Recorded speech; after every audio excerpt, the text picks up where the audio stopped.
आपका स्वागत है।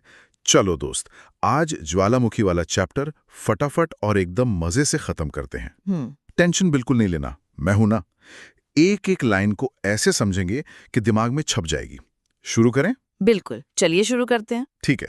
तो सबसे पहली और बेसिक लाइन है, ज्वालामुखी पृथ्वी का सतह पर स्थित वह स्थान जहां से अत्यंत तप्त अग्नि जैसे पदार्थ, लावा, गैसें, ठोस पदार्थ आदि निकलते हैं। उस छिद्र को ज्वालामुखी कहा जाता है। अब देखो, इसको ऐसे समझो जैसे धरती हमारी बॉडी है और ज्वालामुखी एक फुंसी की तरह है। जब फुंसी फूटती है तो अंदर से गंदगी बाहर निकलती है ना? हाँ, सही उदाहरण है। वैसे ही ज्वालामुखी धरती की सतह पर एक छेद या दरार है जहां से धरती के अंदर की भयंकर गर्म चीजें जैसे आग, पिघली हुई चट्टानें यानी लावा, गैस और पत्थर के टुकड़े बाहर निकलते हैं। बस उसी छेद को हम ज्वालामुखी कहते हैं।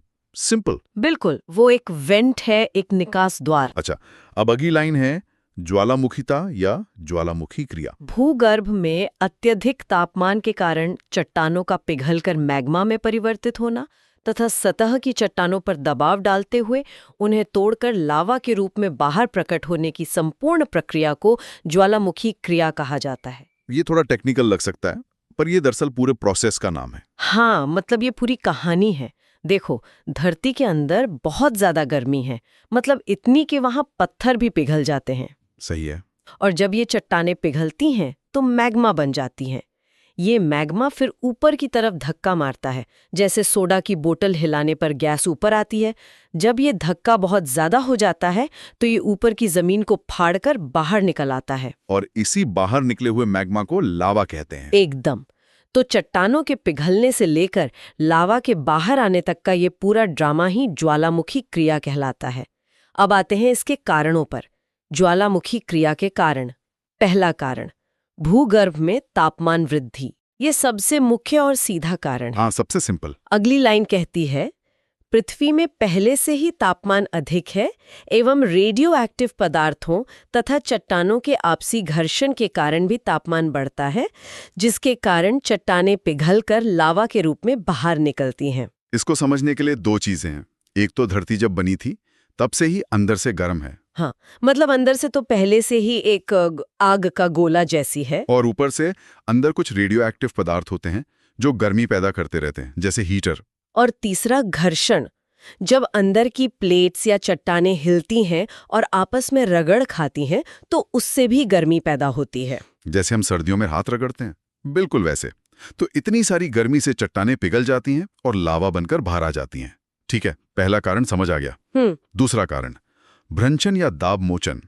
चट्टानों में भ्रंशन क्रिया के कारण जब ऊपर की चट्टानें विपरीत दिशाओं में खिसकती हैं तो नीचे की चट्टानों पर दाब कम हो जाता है। यहाँ भ्रंशन का मतलब है टूटना या खिसकना, और दाब मोचन मतलब प्रेशर का कम होना। हाँ, इसको ऐसे सोचो कि तुमने बहुत सारी किताबें एक के ऊपर एक रखी हैं।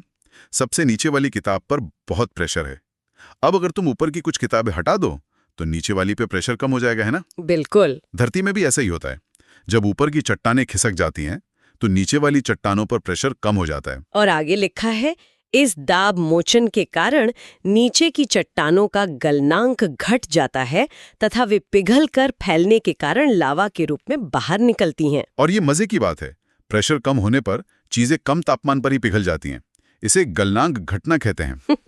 तो मतलब बेचारी चट्टानें कम प्रेशर में ही पिघल जाती हैं और लावा बन के बाहर आ जाती हैं। वाह। तीसरा कारण, भूकंप। कई बार भूकंप के कारण भी ज्वालामुखी क्रिया संपन्न होती है, परंतु सदैव नहीं। ये तो काफी सीधा है। भूकंप से धरती के अंदर सब कुछ हिल जाता है, दरारें बन जाती हैं और लावा को बाहर आने का एक तरह से रास्ता मिल जाता है। लेकिन हाँ, ये जरूरी नहीं कि हर भूकंप से ज्वालामुखी फटे। नहीं, बिल्कुल नहीं। ठीक है।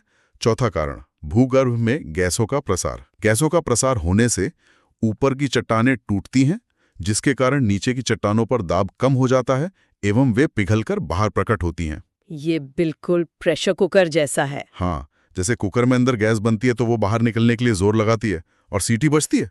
धरती के अंदर भी बहुत सारी गैसें बनती हैं। जब ये फैलती हैं, मतलब प्रसार होता है, तो ऊपर की चट्टानों पर जोर डालती हैं और उन्हें तोड़ देती हैं। और चट्टानें टूटी तो फिर से वही कहानी, नीचे की चट्टानों पर प्रेशर कम हुआ और वो पिघलकर बाहर आ गई। समझ गया। अब आता है पांचवा और शायद सबसे जरूरी कारण, प्लेट विवर्तन की। हाँ, प्लेट टेक्टोनिक्स।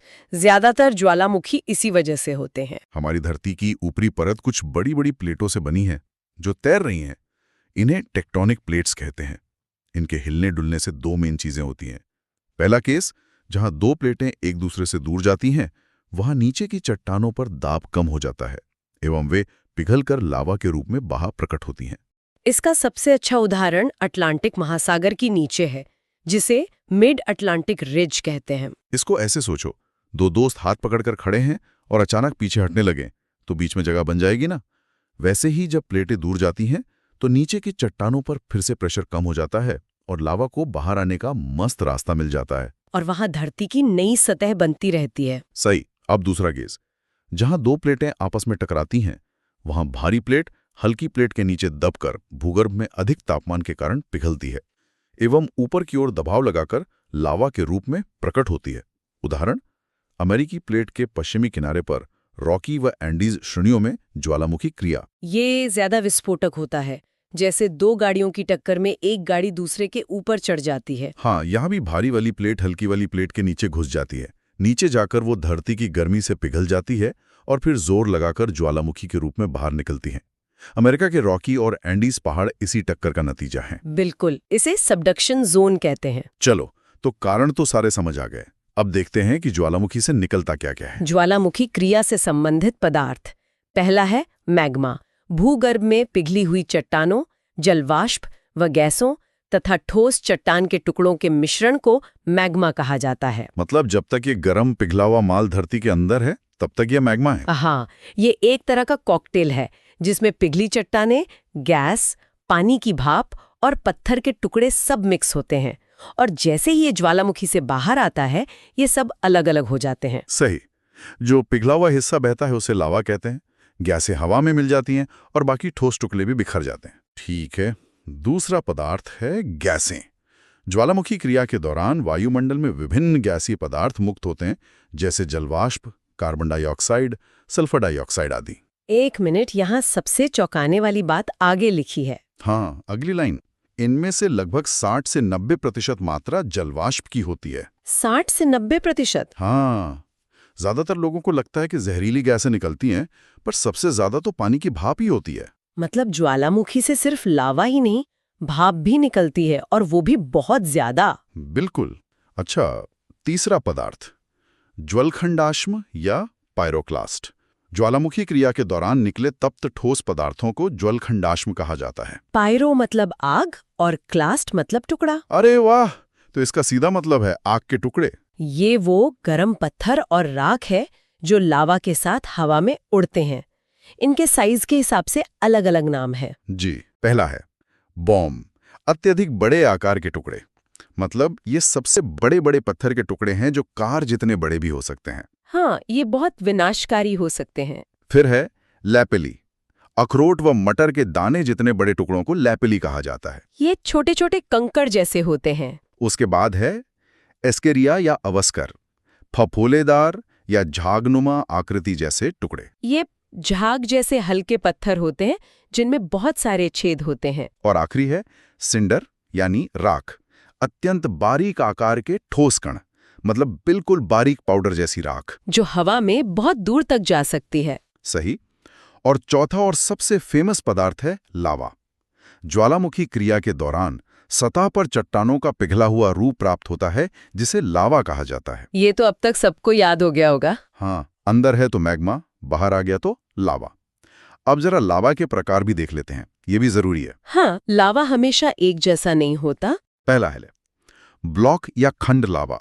इसमें सिलिका की मात्रा अधिक होती है तथा यह गाढ़ा व अम्लीय होता है। हवाई द्वीप के लोग इसे आ लावा कहते हैं।